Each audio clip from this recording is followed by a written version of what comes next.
Hey everybody, does your patient need a second opinion for Hallux limitus? Maybe. If there's failure of the treatment to date, then you could be considering whether a surgical option might be appropriate. Remember, these are a progressive condition, and we want to get on top of it before there are, quite large joint destructions happening from arthritis.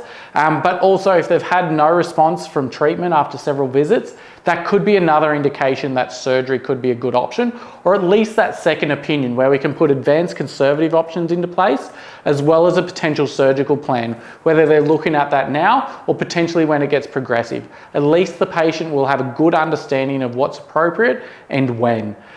If they're having high pain levels in their footwear, particularly if they already have orthoses with appropriate accommodations in them, then that's where I'd be saying, okay, well, it might be worth having a further look at that second opinion. So again, we can look at that advanced conservative or potential surgical options.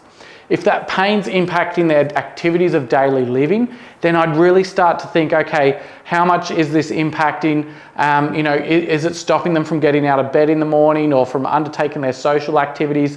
And definitely if it is, I'd be looking for that second opinion for a potential surgical option. If the x-rays are indicating progression and it's starting to head towards hallux rigidus, where that joint's been destructed, there's more osteophytes, there's potentially cystic changes of the metatarsal head. Again, I'd be wanting to get on top of that sooner so we don't have to necessarily look towards a joint destructive procedure like an arthrodesis when it's getting down to later stage deformity and pathology in that way.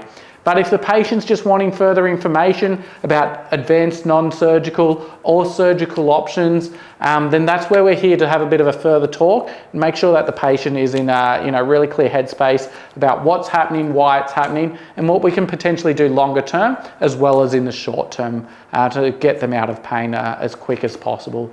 But in the meantime, hit our subscribe button, have a look at some of our videos, and we'll see you in the next video. Cheers.